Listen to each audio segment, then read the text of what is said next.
This conference will now be recorded.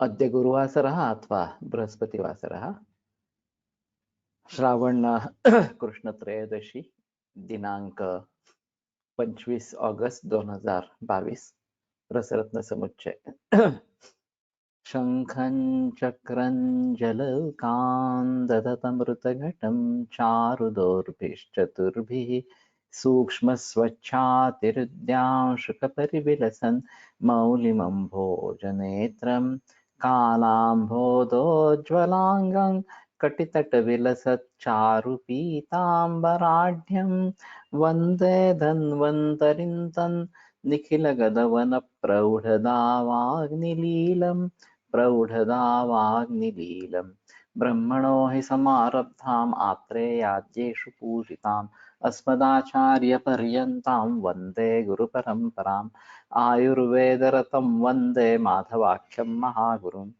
आयुर्वेदामृतं सर्वं शिष्येभ्यो यः प्रदत्तवान् द्रष्टाज्ञानी दृष्टकर्मा कृतकर्मा तथैव च अध्यापको विश्वश्रेष्ठो महान् संशोधकस्तथा गुणैरेतैः समुदितैः यत्कार्यं प्रतनोति सः समृद्ध्यर्थं हि कार्यस्य वयं नु प्रयतामहे सरस्वत्यै नमो यस्याः प्रसादात् पुण्यकर्मभिः बुद्धिदर्पणसङ्क्रान्तं जगदध्यक्षमीक्षते आत्रेयं प्रथमं वन्दे आयुर्वेदजगद्गुरुम् आयुर्वेदामृतं सर्वं गृहीत्वा हि सुरेश्वरात् अग्निवेशादिकेभ्यो यत् प्रयच्छत्मि सत्तमः प्रथमं तन्त्रकर्तारम् अग्निवेशं नमाम्यहम्।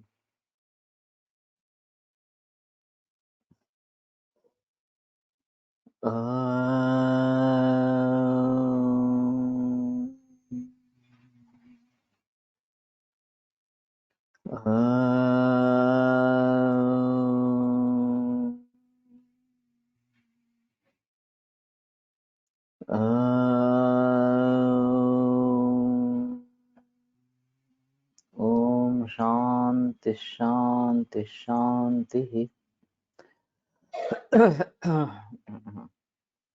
तो ये पित्ताभिषंद और मंथ के लिए नागपारद हत्रींदु रत्नाज्य कर्ण सैंधवम रसांजन कणाक्षौतलम तांबुली पत्र वारिणा ताम्रेण मर्तितं कांस्य काफी उष्णवीर्य है वास्तव में, लेकिन पित्ताभिषंद और पित्ताधिमंथ के लिए बताया है। नागपारद, हाँ ये तो हुआ। ताम्रा हितार हितार रसपीतक रोहिणीन्दु शौण्डी रसांजन नदीज पुराण कांस्यैः वर्तिं कृता सकल संवितहंसपादी मूलैर्निहन्ति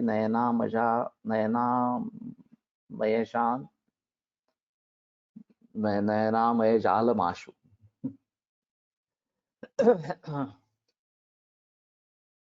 ताम्राही, तो ताम्राही का मतलब नाग होगा, नागभस्म।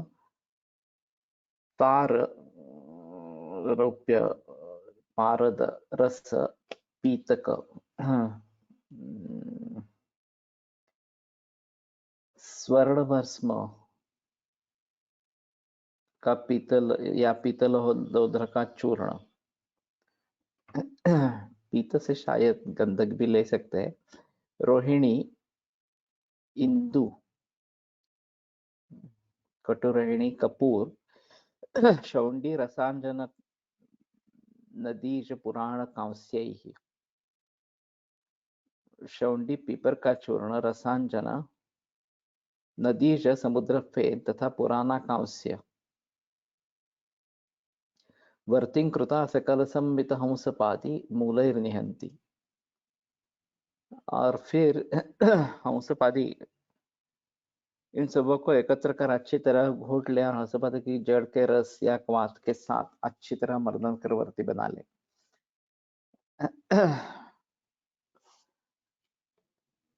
और ये वर्ती जलघृतया शहद में घिसकर प्रतिदिन नेत्र में लगाने से नेत्र के सभी रोगों को शीघ्र ही नष्ट करती है। हाँ हाँ हाँ, बनाने में ज्यादा कठिन नहीं है, फिर भी देखना पड़ेगा।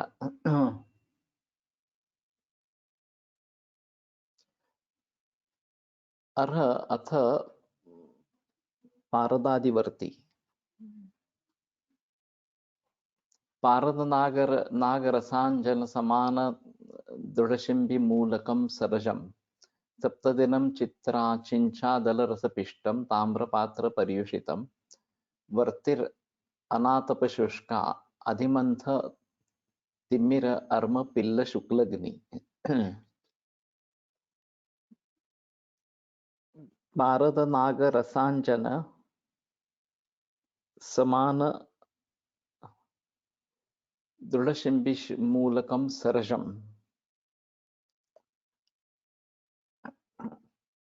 शिम्बी मूल हरे मूंग की जड़ का चूर्ण तथा राल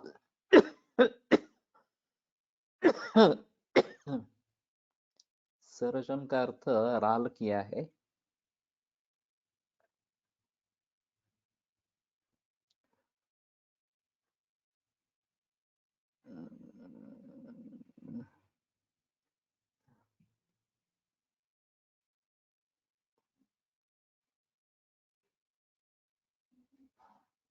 सरजम नवनीतम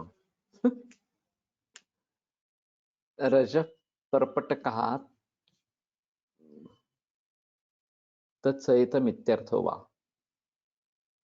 पर्पटक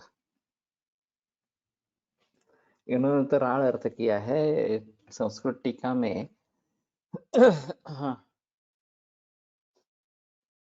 नवनीत या पर्पटक चिंचादल रसपिष्टम तिंतिड़ी पत्र रसमर्दितम ताम्रपात्र पर्युषितम ताम्रभाजने एव सप्तदिन स्थितम। तो ताम्रपात्र में रखना है और ये अनातपशुष्कावर्ती ही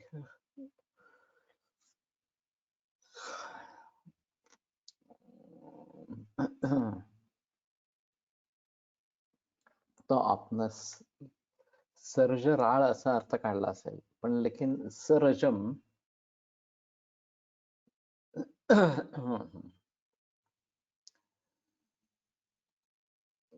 ये वृत्त में बैठा नहीं सर्ज इस प्रकार का।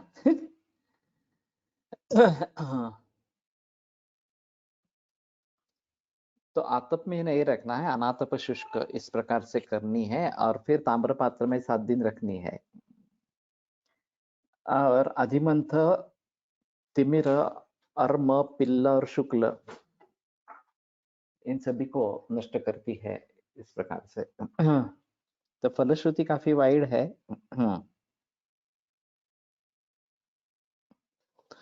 मालूम नहीं ये सभी इस प्रकार से कितने तीक्ष्ण अंजन होते हैं ये थोड़ा देखना पड़ेगा। पारद नाग रसांजन विद्रुम काशी से लोध्र ताम्राणी वृत्त त्रिकटु कगैरिक सिंधुद्भव तुत्थ फेन वराहा मक्तिक गंधि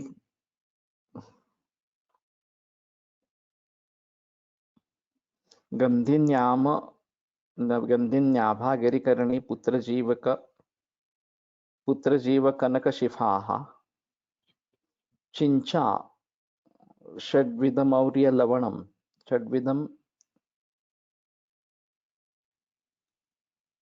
और्व लवणम षड्विधमौर्व लवणम पिचुमर्द पत्र रसैः पिष्टा ताम्रे क्लिप्ता वर्ती स्याद अधिमंत पिल्लग्नि।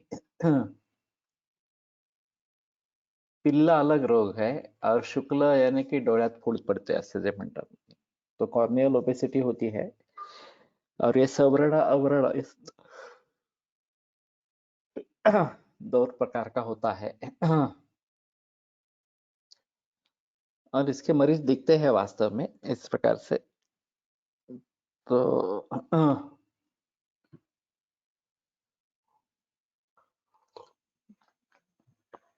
अंजन इसमें काम करता है। पिल्ल का अलग रोग है पिल्ल, लेकिन अभी मुझे याद नहीं है।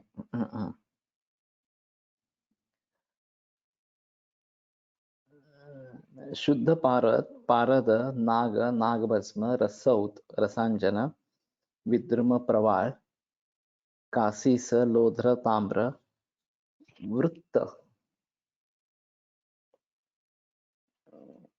मांसरोहिणी सप्तपर्ण या मांसरोहिणी चूर्ण त्रिकटु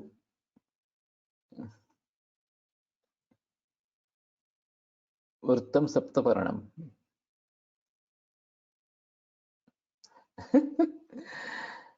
कॉर्नियल रिप्लेसमेंट में होते हैं, ये तो पूरी मैकेनिकल प्रोसेस है। जिन व्यक्तियों में दोनों आंख में इस प्रकार का होता है उनमें वे कॉर्नियल ट्रांसप्लांट करते हैं, तो कम से कम एक आंख से तो दिखने लगता है, ऐसा है। और फिर ये देखना पड़ेगा कि अभी जो ये कौन सी दुर्घटना हुई थी, गैस लीकेज भोपाल में गैस हत्याकांड हुआ था, तो उसमें काफी लोगों को ये तकलीफें हुई थी, आंख लाल होना, जलन होना वगैरह इस प्रकार से, और कुछ लोगों में सवर्ण शुक्र इस प्रकार का भी हो गया था। तो एक आयुर्वेद टीम वहां पे काम कर रही थी, उन्होंने देखा कि गुलाब और करवीर इन दोनों पेड़ों पर उस वायु का कुछ भी असर नहीं हुआ था, वो अच्छे रहे थे। तो फिर उन्होंने सोचकर गुलाब जल आंख में डालना शुरू किया और उसका काफी अच्छा नतीजा निकल आया। तो एक भोपाल की दुर्घटना में ये कुछ बातें सामने आई थी। वैसे भी धतूर पर कुछ परिणाम नहीं हुआ था और सुवर्ण सूचक का उपयोग लोगों ने किया था, तो उसके अच्छे रिजल्ट्स आए थे। और मैंने एक सुना था कि एक घर में अग्निहोत्र चल रहा था और वो भागे नहीं, वहीं पे डटे रहे, बाहर बाहर नहीं निकले घर से, तो वो सभी बच गए, उनको कुछ भी नहीं हुआ। बाकी लोग जो जो लोग बाहर आए उनको ज्यादा तकलीफ इस प्रकार की हो गई। तो ये भोपाल के दुर्घटना के बारे में इस प्रकार के कुछ है, लेकिन इसमें गुलाब जल का प्रयोग अच्छा रहा था, ऐसा कहना है।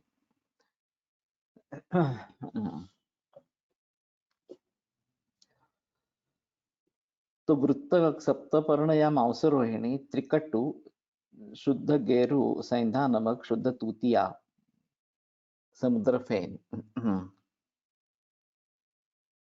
ये तुथ यानी कि तुतिया है, और फेन और वरा और त्रिफला, मुक्ता भस्म गंधिनी कपूर कचरी यामुरा या मामुरा माउसी आभा बबुल की छाल का चूर्ण गिरी करणी श्वेता पराजिता पुत्रंजीव कनकशिफा शुद्ध धतुर्मूल चिंचा षड्विध और्व लवण पांशु लवण समुद्र लवण सैंधव लवण काला नमक बिड नमक कांच लवण संभाग। इन सबों को एकत्र मर्दन कर तथा खरल में नीम की पत्ती के रस के साथ भावना देकर अच्छी तरह घोटे और वर्ती बनाकर छाया में सुखा ले। यह वर्ती जल या शहद के साथ पत्थर पर घीस कर आंखों में अंजन करने से अधिमंथ तथा पिल्ल रोग को नष्ट करती है। अधिमंथ पिल्लग्नि।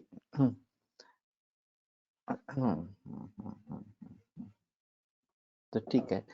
गुलाबजल अर्क पद्धतीने काढतात की फक्त की फांट पद्धतीने? अर्क पद्धति से निकालते हैं और अच्छा गुलाब जल पाना ये थोड़ा मुश्किल होता है। बहुत जगह है सिंथेटिक इस प्रकार का, केवल उसका सुगंध आता है इस प्रकार का बनाते हैं, तो वो नहीं लेना है। अगर देसी गुलाब है तो गुलाब जल घर पे निकाल सकते हैं, उसमें ज्यादा तकलीफ वाली बात नहीं है और टिकने वाला इस प्रकार का है, तो ये अच्छा इस प्रकार का है गुलाब जल।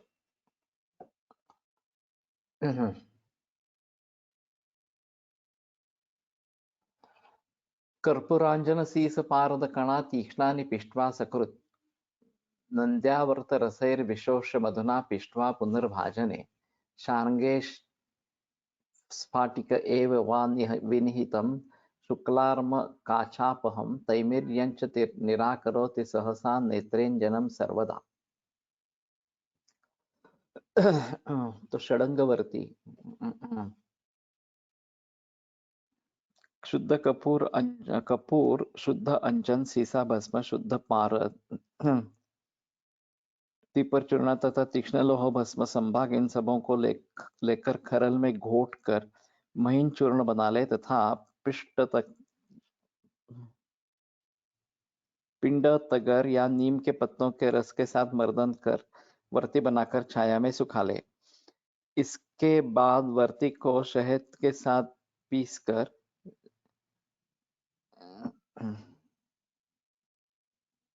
सीसा के पात्र में स्फटिक या स्फटिक के पात्र में रखे। शार्ङ्गे स्फाटिक एव, तो ये सीसा का पात्र है, शार्ङ्ग। यह वर्ती प्रतिदिन नेत्रों में अंजन करने से शुक्लार्म तथा अर्म, काच तथा तिमिर को शीघ्र ही नष्ट करती है। तिमिर का इन्होंने मोतिया बिंदु भाषांतर किया है, लेकिन तिमिर पहली अवस्था है, मोतिया बिंदु तो बाद में होता है, इस प्रकार से। और अभी जो चश्मा लगता है 40 में, वो हम मान लेते हैं कि ये होता ही है इस प्रकार से। उसको टालने का प्रयास नहीं किया जा सकता, लेकिन हमारे हिसाब में ये तिमिर रोग है और उसकी भली भांति चिकित्सा जब दिखना कम हो जाए, कम से कम तो उस उम्र में या पहले से ही लेकर नेत्रों की रक्षा के लिए प्रयास करते हैं तो शायद बात बनती है। अभी हम जो सभी वैद्य है उनके बारे में, इंद्रियों के बारे में हम ज्यादा सजग नहीं है, चाहे खान पान के बारे में सजग हो परहेज रखने में, लेकिन इंद्रियों की ताकत टिकाने के लिए या बढ़ाने के लिए कुछ नहीं करते हैं।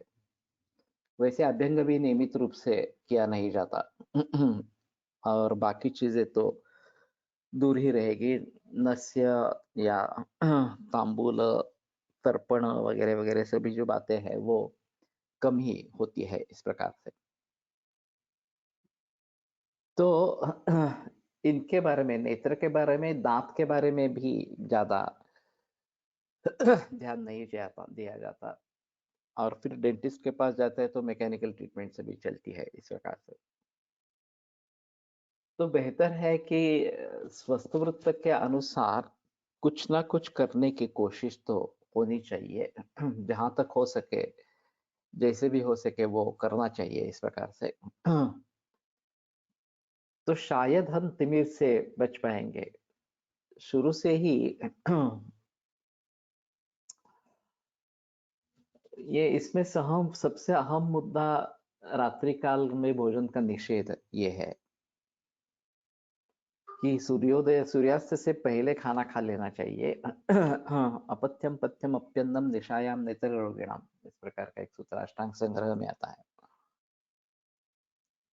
और ये अतिभासुर, भैरव वगैरह वगैरह इस प्रकार से, या कंप्यूटर, ये मोबाइल वगैरह का ज्यादा बहुत इस्तेमाल होने से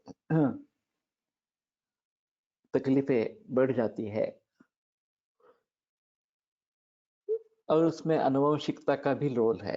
तो माता पिता को इस प्रकार का चश्मा है, ज्यादा नंबर का चश्मा है, तो अपत्यों में आने की संभावना सबसे ज्यादा जल्दी आने की संभावना रहती है। तो कहने का तात्पर्य अर्थ यह है कि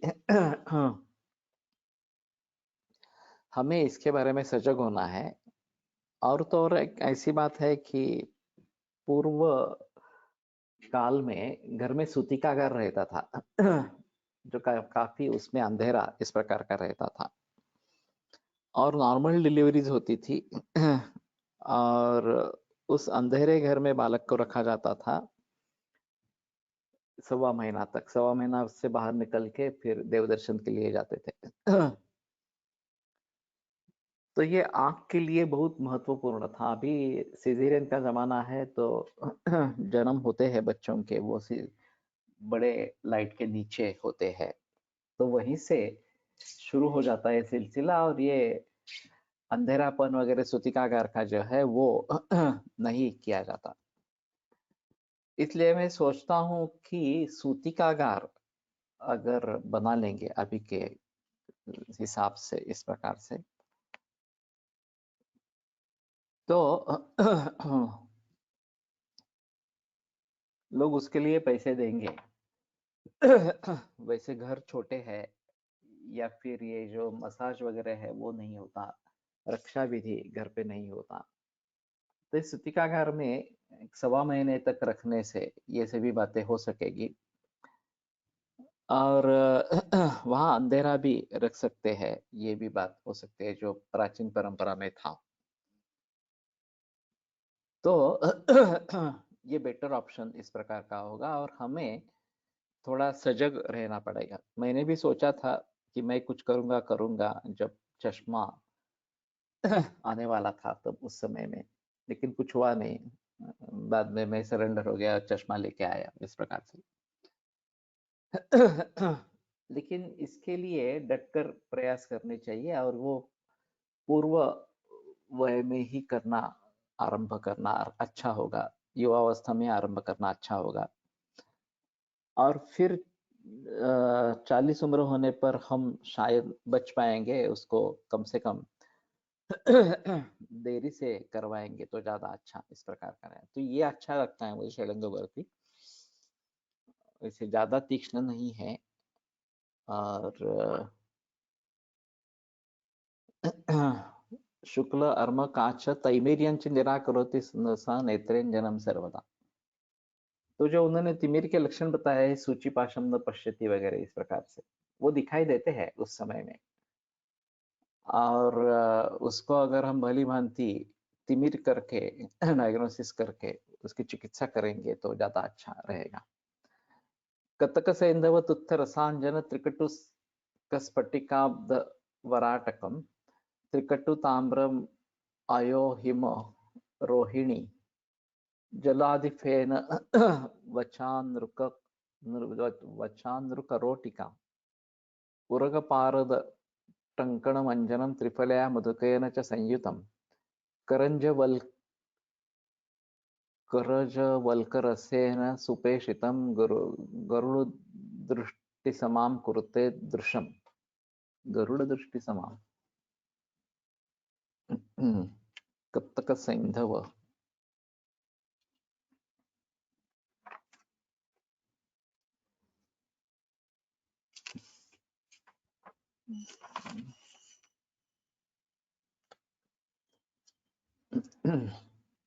हिंदी में दिख नहीं रहा ये।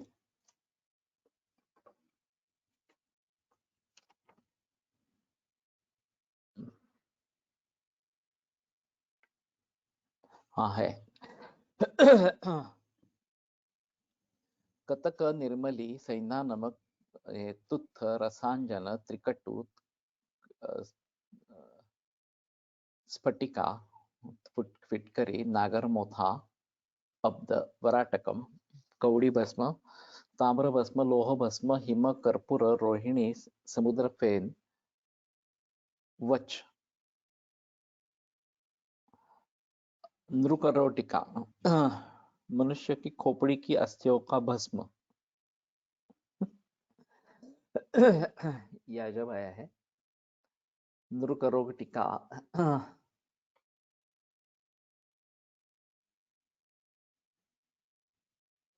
रिफ्रॅक्शन एररला तिमिर म्हणण्यापेक्षा इंद्रिय दौर्बल्य म्हणता येईल का?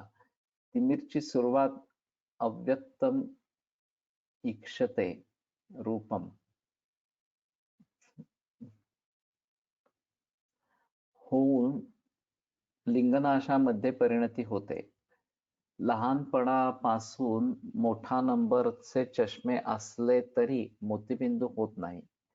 तरुणपणीच लेकिन लक्षणों के आधार पर ये अव्यक्तम रूपम पश्यति स्पष्ट रूप से दिखाई नहीं देता, और सूचिपाशम न पश्यति, या फिर केश जालक वगैरह इस प्रकार के दिखते हैं, तो ये सभी बातें होती है। अब बात यह है कि मोतिया जो निर्माण होता है तिमिर से,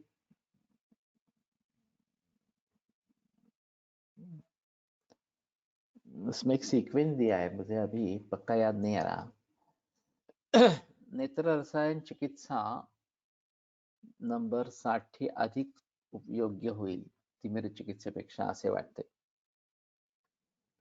ये त्रिफला मधुसर्पिभ्याम निशिनेत्र बलायच ये शुरू करते हैं तो भी अच्छा रहेगा, या सप्तामृत दे सकते हैं तो भी अच्छा रहेगा। लेकिन हमारे हिसाब में अगर उसको गिनना है तो तिमिर में ही गिनना इस प्रकार से पड़ेगा। और इसमें प्रथम पटलगत, द्वितीय पटलगत वगैरह इस प्रकार के दोषों के बारे में बताया गया है। और आगे चलकर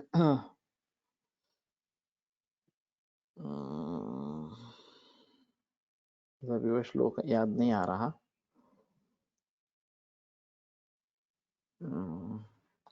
बाद में उसकी परिणति मोतिया में होती है, लेकिन उसके पूर्व काफी समय बीत जाता है, और शायद ये रिफ्रैक्टिव एरर समझकर उसको चश्मा नहीं लगाएंगे तो ये जल्दी होगा शायद। फिर भी देखा तो नहीं गया है कि मोतिया बढ़ रहा है, युवावस्था में बढ़ रहा है,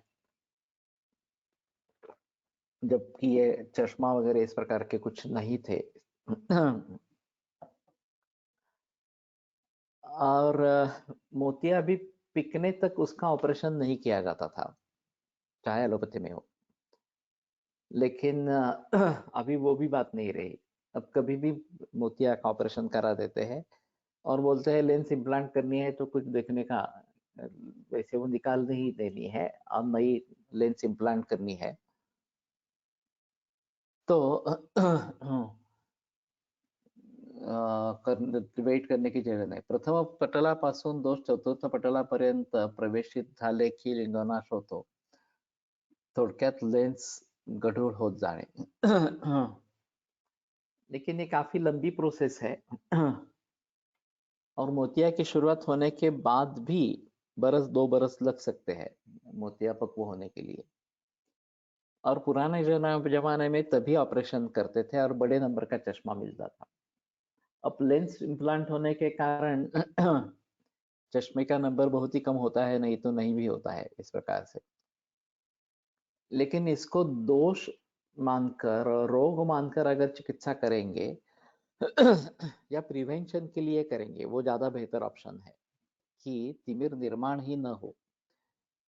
लेकिन इसमें ऐसी बात है कि खाने पीने से लेकर आंख के बारे में काफी जानकारी होनी चाहिए, और उसके बारे में सजग होना बहुत जरूरी इस प्रकार का रहेगा। कि ये मोबाइल, टीवी, ये दोनों, या लैपटॉप या कंप्यूटर, ये अभी उसके कारण है मिथ्या योग के जरिए। और इनका प्रचलन बहुत ही बढ़ गया है। और अभी तो ये कोविड-19 में बच्चों का स्कूल जाना बंद हो गया था, तो मोबाइल पे या लैपटॉप पे सब चल रहा था, तो वो भी एक अजीब बात थी। और इतने छोटे बच्चों को इस प्रकार का पाला पड़ा लैपटॉप या कंप्यूटर वगैरह से, इस प्रकार से, या मोबाइल पे, तो सभी को तकलीफें होने लगी है, जल्दी नंबर आने लगे हैं इस प्रकार से। तो रसायन चिकित्सा तो कर सकते हैं, उसमें कोई प्रॉब्लम की बात नहीं है। लेकिन एक बार ये अगर शुरू होता है तो तिमिर की चिकित्सा करना ज्यादा अच्छा इस प्रकार का रहेगा।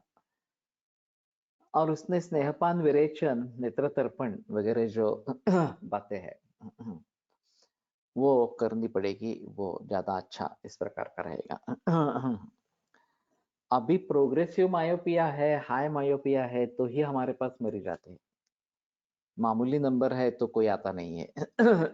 और लोग इसको विकार भी मानते नहीं है, रिफ्रैक्टिव एरर है, चश्मा से एडजस्ट करना है, इस प्रकार से बताते हैं। तो ये बड़ा फर्क है एलोपैथी और आयुर्वेद में। और पुराने जमाने के लोगों के इस प्रकार के नेत्र 90 से ऊपर उम्र में भी अच्छे रहते थे इस प्रकार से। और दांत भी इस प्रकार से अच्छे रहते थे। अभी ये जो सब प्रचलन आ गया टूथपेस्ट वगैरह से लेकर बाकी सभी चीजों का,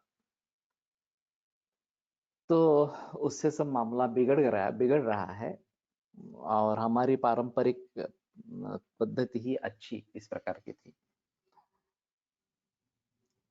जो गरुड़ दृष्टि समान कुरुते दृशम, जो फलश्रुति है, उरग पारद टंकण मंजनम त्रिफलया, उरग शीशा भस्म नाग शुद्ध पारद शुद्ध नीलांजन त्रिफला तथा मुलेठी संभाग इन सबों का चूर्ण बना ले और करंज की छाल के क्वाथ के 7 बार भावना दे। इसके बाद सुखाकर शीशी में रखकर भरकर रख ले। यह गरुड़ांजन नेत्र में लगाने से गरुड़ की दृष्टि के समान दृष्टि शक्ति बढ़ाता है। तो ये बात को ध्यान में रखते हुए अच्छा इस प्रकार का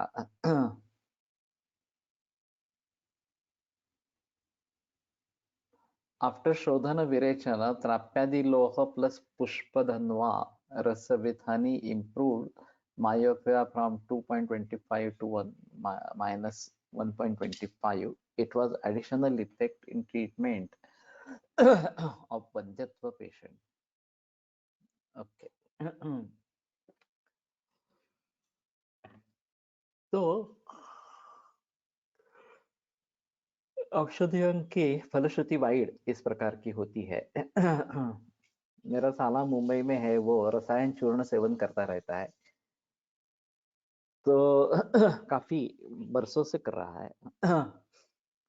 और मध और घुर्त के साथ भी नहीं, पानी के साथ ले लेता है और बाकी परहेज कुछ करता नहीं है। फिर भी उसके आंखों का नंबर कम हो गया। अब उसकी उम्र करीबन 70 है।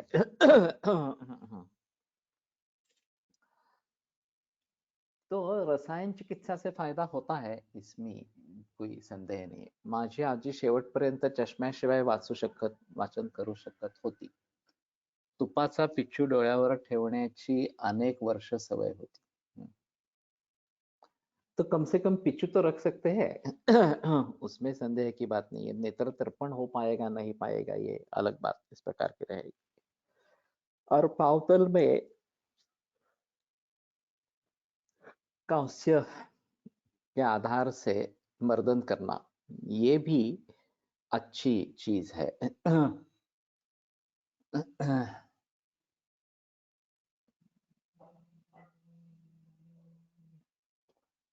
Sant Kripa Surma Hariom pharma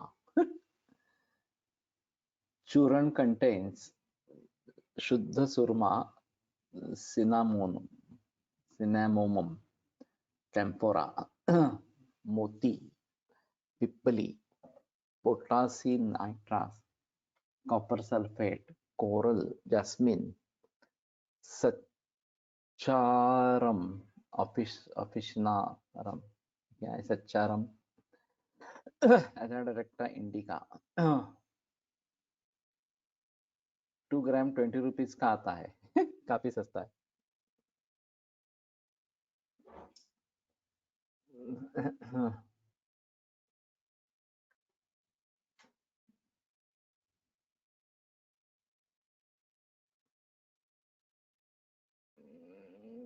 Sant Rupa Surma.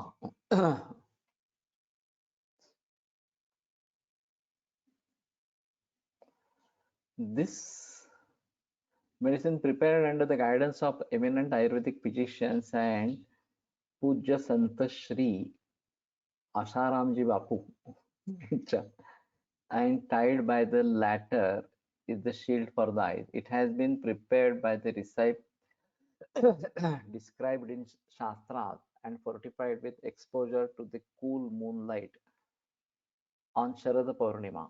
It improves eyesight and nourishes the eyes. It cures infections caused by pollution and heals wounds. It soothes the burning sensation in the eyes. It prevents all major minor diseases of eyes caused by watching TV, burning the midnight oil, having inadequate sleep, using a computer for long periods of time, etc. Varieties of Bazar Kol, eye drops, and other medicines for eyes stand nowhere in comparison to this. ये तुमने खुद प्रयोग करके देखा है क्या? क्योंकि आसाराम जी बापू काफी कंट्रोवर्शियल है. शायद औषधियों के बारे में कंट्रोवर्शियल नहीं होगा. कोल, सुरमा. लेकिन ये बनाना ज्यादा मुश्किल इस प्रकार का नहीं है. तो जी सर, मैं प्रयोग करते रहता हूँ. ओके.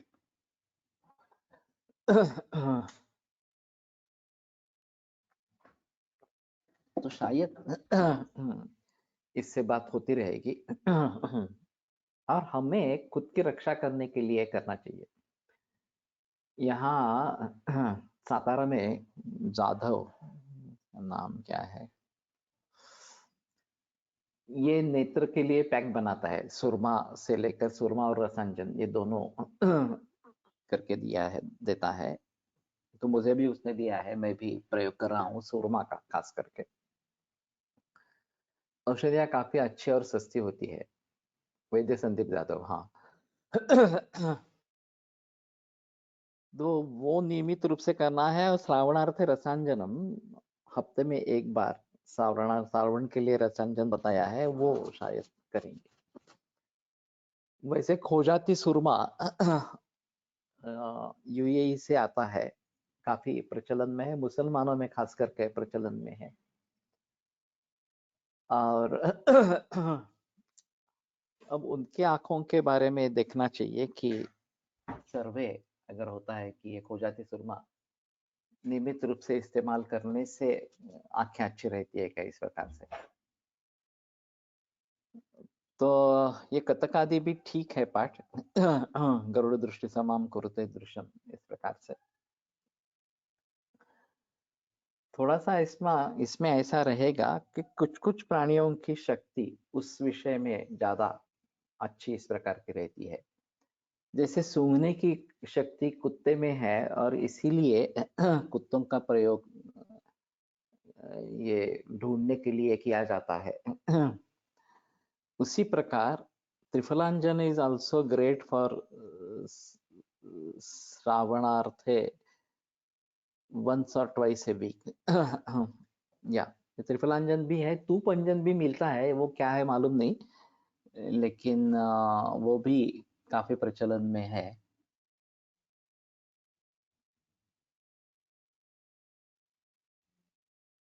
तो कहने का तात्पर्य अर्थ है कि हमें थोड़ा सजग इसके बारे में होना चाहिए. कान के बारे में भी ये बात होती है कि कान में तेल डालने के लिए हमारे शास्त्र में तो लिखा है. लेकिन एलोपैथी के डॉक्टर विरोध करते रहते हैं. और जिन लोगों को इन्फेक्शन होता है, फंगल इन्फेक्शन होता है कान में तेल डालने से, ओनली गुरुता इज कंटेंट इन तूपांजन, तो उसको जलाकर उसकी कज्जली इकट्ठा करते हैं शायद. वैसे कर्पूर इस प्रकार से जलाकर उसकी कज्जली इकट्ठा की जाती है और वो बालकों में अंजन किया जाता है घी के साथ. ये भी काफी आसान इस प्रकार का है.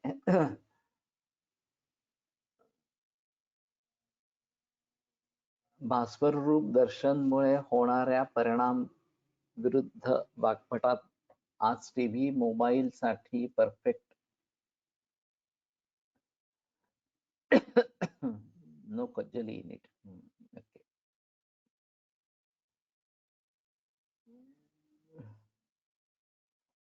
हेम घृष्ट घृत अंजन भास्वर रूप दर्शनमुळे होणाऱ्या परिणाम विरुद्ध वाग्पट हा टीव्ही मोबाईल साठी परफेक्ट ग्रंथोक्त योग. हेमघृष्ट घृत अंजन. ओके. तूपांजन इज व्हाइट बट पूरा व्हाइट है ऐसा मुझे नहीं लग रहा. नो कज्जली इन इट. इनका त्रिफला रसायन शरद पूर्णिमा में बना हुआ आता है खासकर आंखों के लिए. इसके साथ में वहां से मामरा बादाम का हलवा भी दिया जाता है. इन दोनों के प्रयोग से आंखों की सभी व्याधियों में अच्छा लाभ मिलता है. चश्मे भी निकलते देखे गए हैं. मी स्वप्रयोग खूप वापरते. ओके. तो ठीक है. ये जो संत कृपा ना काय नाम था उसका, संदीप जाधव से भी ले सकते हैं. वो भी एक अलग बात रहेगी. और ये पूर्णिमा के में रखने का, शरद पूर्णिमा रखने का ये खास है. हाँ. संत कृपा सुरमा. ओके.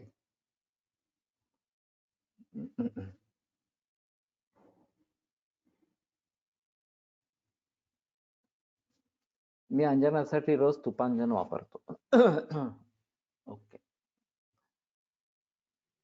तो ठीक है. अभी जो लोग इस प्रकार से कर रहे हैं चश्मा लगने से पहले ही इस प्रकार से, उनके चश्मे के बारे में क्या होता है ये देखना पड़ेगा.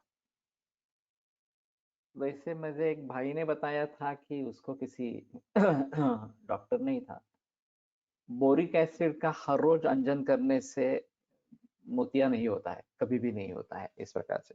लेकिन मैं बोरिक एसिड इस प्रकार से, वो तो केमिकल है पूरा इस प्रकार से. वो मैं नहीं चाहता था इस प्रकार से करने के लिए. लेकिन शायद सुरमा और रसांजन की बात हो सकती है, या फिर इस प्रकार के जो बाकी अंजन है उसकी बात हो सकती है. तो कान के बारे में मैं बता रहा था कि कान के बारे में भी खास करके बच्चों में जब कर्ण पीड़ा होती है, बहुत दर्द होता है, तो हमें लेकर ईएनटी स्पेशलिस्ट के पास जाना पड़ता है. बहुत सारी बार इम्पैक्टेड वैक्स ये कारण होता है. और फिर सॉल्वैक्स वगैरह जो एलोपैथी की दवाइयाँ है वो देनी पड़ती है, या फिर कुछ पेन किलर वगैरह देना पड़ता है. तो उसमें भी हमें कुछ करना चाहिए. अगर फंगल इन्फेक्शन नहीं है तो तेल तो डाल सकते हैं, ऐसा है कान में. फंगल इन्फेक्शन है तो घी का प्रयोग हो सकता है, लेकिन नहीं तो डालने के बजाय थोड़ा हल्का लगाना ये भी अच्छा इस प्रकार का होता है. हिरडा उगाडून पण उपयोग होतो. अच्छी बात है. तो इन सभी के बारे में हमें थोड़ा सजग इस प्रकार का होना है. और तभी हम अपने को बचा पाएंगे. और एलोपैथी में जाने की जो नौबत आती है, इसने तो बनाया है, संदीप जाधव ने तो बनाया है सुरमा. अंजन बनाया है सीधा डायरेक्टली उसका. तो वो बेटर ऑप्शन इस प्रकार का है. और ये खोजाती वाले क्या करते हैं मालूम नहीं है, खोजाती सुरमा. लेकिन यूएई में काफी प्रचलन उसका है. रसेंद्र भुजगौ तुल्यौ ताभ्यां द्विगुणम अंजनम ईषत् कर्पूर संयुक्तम अंजनम तिमिरापा. ये सिंपल है. पारद और नाग तुल्य और द्विगुण अंजन उसका, और थोड़ा कपूर डाल के तिमिरापह अंजन इस प्रकार का है. तो ये भी सीसा काफी जगह आया है. और ये शीशे का भस्म अच्छा होना चाहिए. तो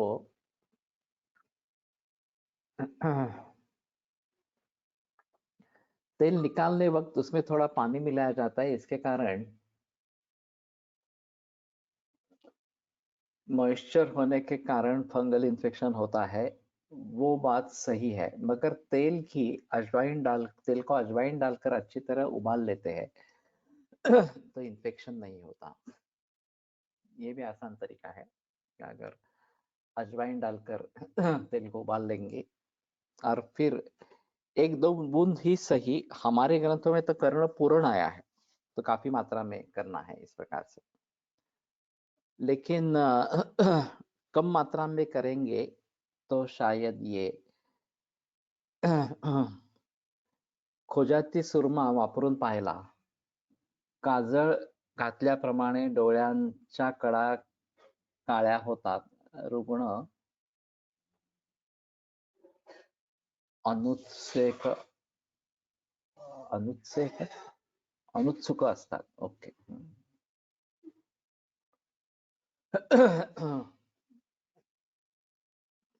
तो इसमें ये भी एक बात है, सौंदर्य के लिए डालना है या आंख के अच्छे होने के लिए करना है, या आईब्रो वगैरह ये सभी अभी सौंदर्य के लिए किया जाता है।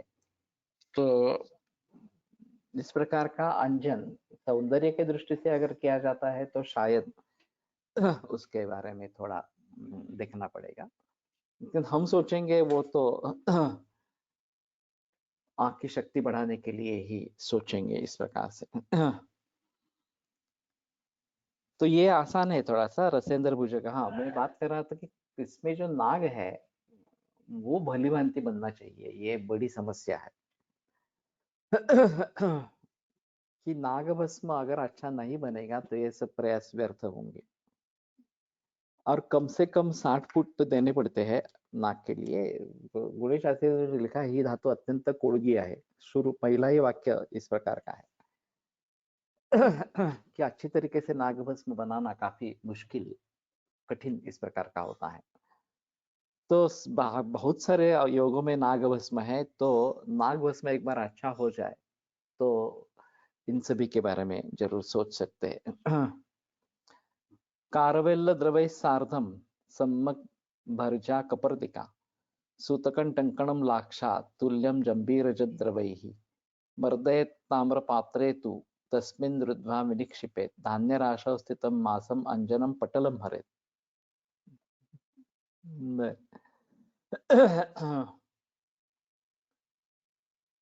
ये इसमें नहीं आया। मी यावर्षी पारदमारित नाग भस्म बनवलेले आहे। ओके, पूरा हो गया क्या तुम्हारा? तो अच्छी बात है। एक व्यक्ति ने अपना अनुभव बताया था कि नाग और यशोद भस्म के प्रयोग से उनका चश्मा उतर गया। ओके। तो शायद उसके जो विभिन्न योग है नाग के साथ, गर्भपाल रस खास करके और सुवर्ण भूपति रस, ये भी बना लो और शायद ये भी बातें करो, अंजन जो है वो भी करो। ये अच्छा इस प्रकार का रहेगा। गंधकाद विगुण सुतः सौवीरं चाष्टमांशतः, कपित्थ रस संपिष्टम अंजनम तिमिर प्रणु। तो गंधक के 2 गुना पारद सौवीर अष्टमांशतः।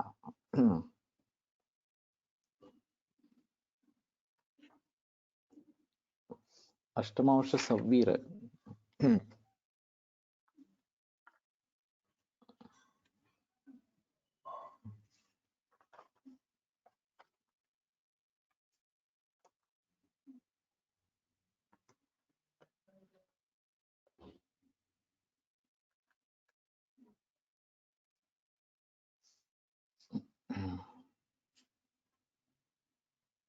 हाँ, ये नहीं है इसमें। तो अष्टमांश सव्वीर का कपितर से संपिष्टम अंजनम तिमिर प्रणु। तो ये अंजन तिमिर का नाश करने वाला, ये भी आसान है ज्यादा, और इसमें सीसा नहीं है। नेपाल तुत्थ टंकण तार्क्ष वरा त्रिकटु फेन जल फेन जलजंच, जंबीर नीर पिष्टम काचार्म स्राव तिमिर शुक्ल पिल्ल दिनम।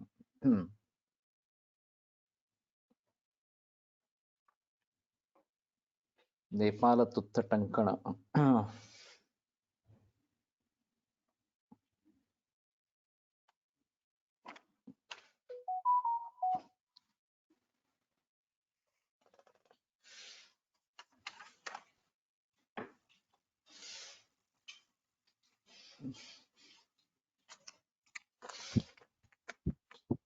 ये भी हिंदी में नहीं है। आगे पीछे कहाँ पे होगा?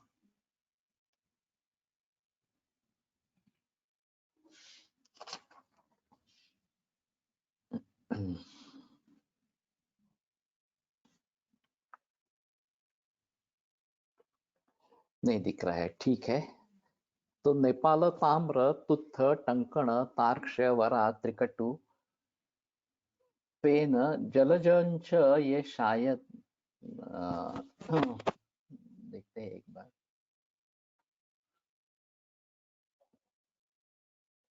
तत् जयपालम नेपालम ताम्रम तार्क्षम रसांजन फेन समुद्र फेन जलम शंख नाभि इत्यर्था।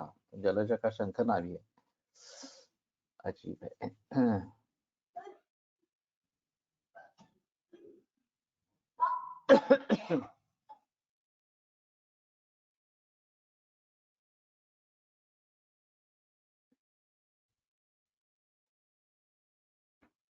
आउटसाइड सुरमा एटसेट्रा मध्ये सोर्स डाऊट असतो, त्यापेक्षा घरीच शुद्ध तुपाची काजळी रेग्युलर यूज साठी योग्य होईल का?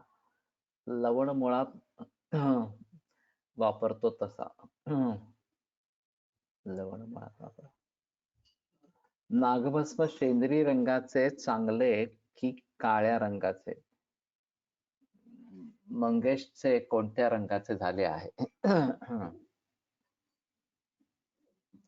टंकण हे अंजनार्थ उपयुक्त होऊ शकते, हे केमिकली बोरॅक्स आहे असते। तुम्ही बोरिक ऍसिड सांगितले म्हणून एक पर्याय मनात आला। ओके। तो टंकण के बारे में सोच सकते हैं। चश्मा उतारने और आंखों के अन्य व्याधियों में जमदग्नि सर के कुछ स्टूडेंट्स बृहत वत्सकादिक वात के साथ सप्तामृत लोह का सब सब के प्रयोग से सफलता पाई है, ऐसा बताते हैं। बृहत वत्सकादिक वात ये कहाँ पे आया और क्या है?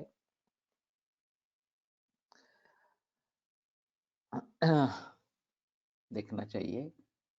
कुछ रोगियों के अनुभव मैंने सुने हैं। लहान मुलात काळे रंगाचे आहे। ओके।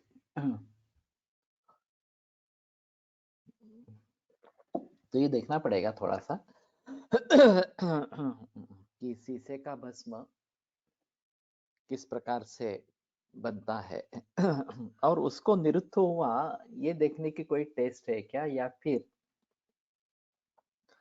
उसका प्रयोगशाला परीक्षण करेंगे तो ये नॉन टॉक्सिक है, इस प्रकार का कुछ सर्टिफिकेट पा सकते हैं क्या? ये एक बड़ी समस्या है अभी।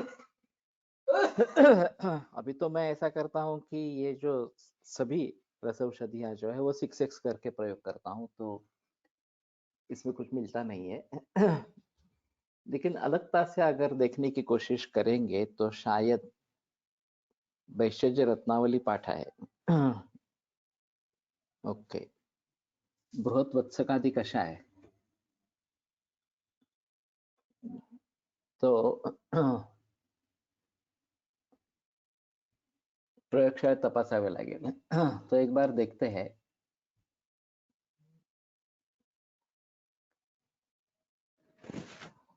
ठीक है, ये थोड़ा देखना पड़ेगा वैशज्य रत्नावली में बृहत वत्सकादि कषाय इंग्रेडिएंट्स क्या है, कहाँ पे आए? सोनाली तुम मुझे बता देना, दिखा देना एक बार।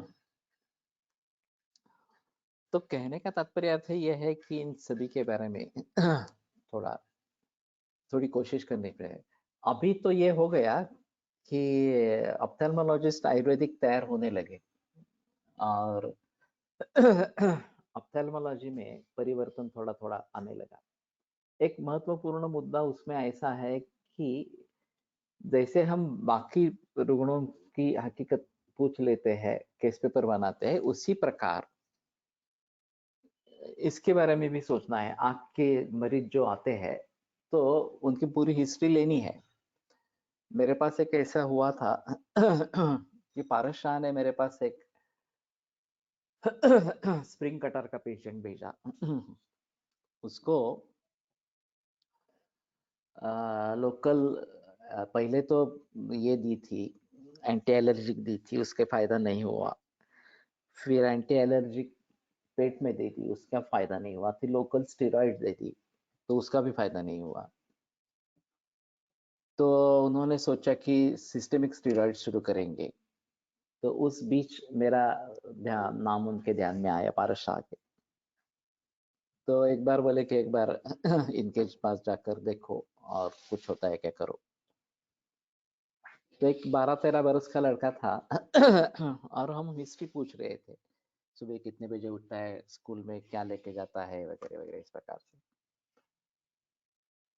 तो मुझे लगा कि उसके माता पिता जो है वो बड़े अजीब दृष्टि से देख रहे हैं। और फिर से मुझसे रहा नहीं गया, तो मैंने पूछा कि तुम्हें कुछ अजीब लग रहा है क्या? तो वो बोले हाँ। मैंने कहा क्या हुआ? तो बोले आप आँख की बीमारी है और ये खाने पीने के बारे में क्या पूछ रहे हैं?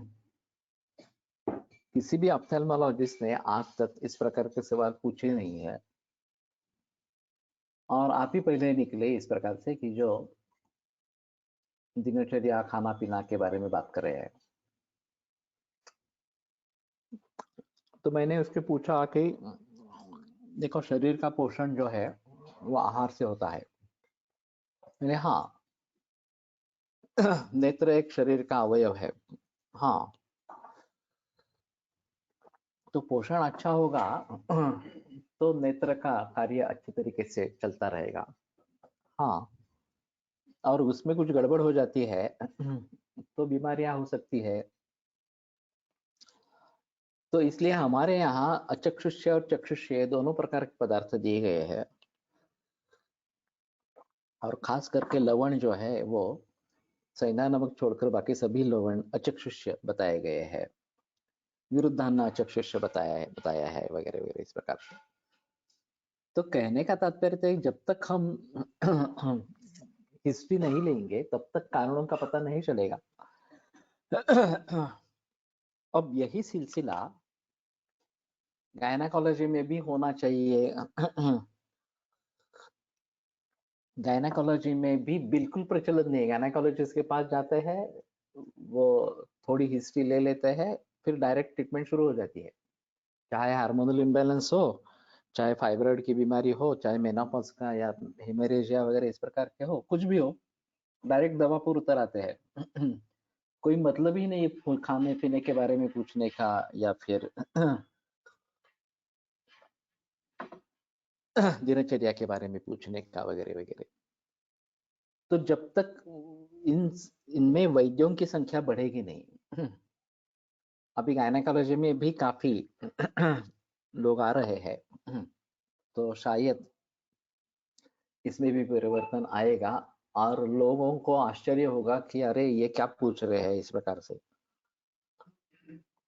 भला इससे मेरी मेनोरेजिया से क्या संबंध है वगैरह, थायराइड से क्या संबंध है वगैरह वगैरह।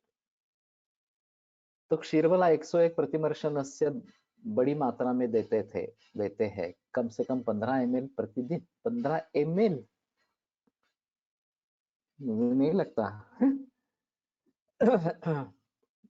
क्योंकि 6 बिंदु जो होते हैं वो 3 ml होते हैं। 3 बार भी करवाते हैं तो 9 ml तक जाता है एक नाक में, और दूसरे नाक में फिर से 9 बिंदु, 9 इस प्रकार से। और ये मर्शनस्य है, वो सोच समझ के करना है। इंद्रियों के लिए क्षीरबला 101 आवर्ती अच्छा है, उसमें कोई संबंध ये नहीं है, शिकायत नहीं है।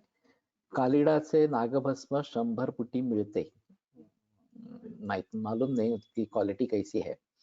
वो प्रतिमर्शन से काफी बड़ी मात्रा में बताते हैं, 15 से 20, 30, 50 ml तक वो पेमेंट पेशेंट को बोलते हैं। ये मुझे समझ नहीं आया, इस प्रकार नस्य उचित हो सकता है क्या सर? थोड़ा अजीब है। नहीं, 1 ml यानी कि 15 थेम, एक्चुअली इससे बड़ी गलती हो जाती है। बिंदु की अपनी एक परिभाषा है। द्वयान्मग्न समुद्रता यावत पतत तस्यो बिंदु। तो ये कैलकुलेट करके देखा गया है। गणेश बारहाते का इसके ऊपर एमडी का प्रबंध है। और ये 0.5 ml इतना आता है। इस प्रकार से अंगुली तेल में डाल के निकालते हैं और उसमें से कितना तेल निकलता है ये देखते हैं। तो ये 0.5 ml होता है। तो 3 ml 6 अगर इस प्रकार से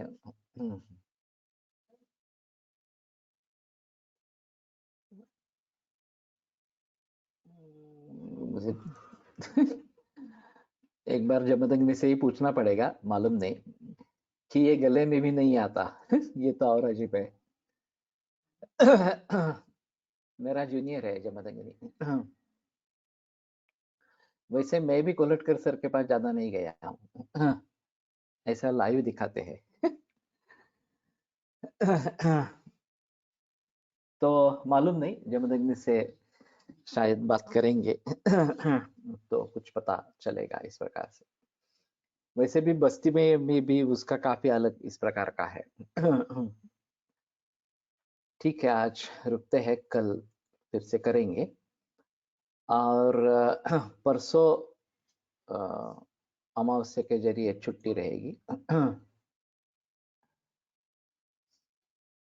आयुर्वेद प्रकांडो निगदित इह हि शल्यतंत्र प्रधानः शिष्येभ्यः शाश्वतो यन्निखिल जनकृपा व्याप्तचित्तेन येन आयुर्वेदस्य वाञ्छन् पुनरपि भुवने ताञ्च सुष्ठु प्रतिष्ठां श्रेष्ठं धन्वन्तरिं तं प्रणमति च सदा वैद्यवर्गो हि नूनम् वैद्यवर्गो हि नूनम्।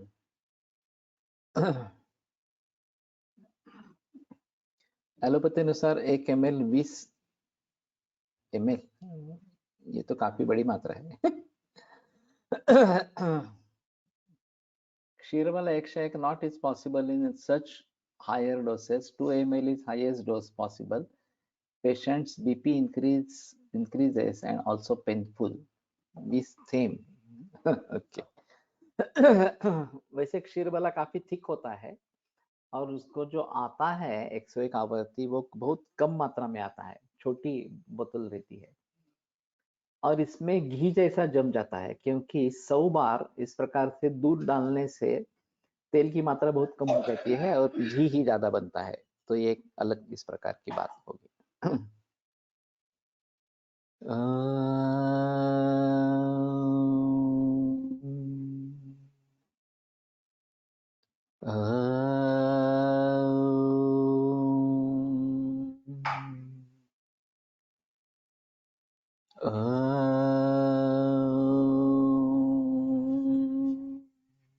ओम शांति शांति शांति। विरम्यते व्याख्यान व्यापारात्। श्वः पुनरपि मिलिष्यामः।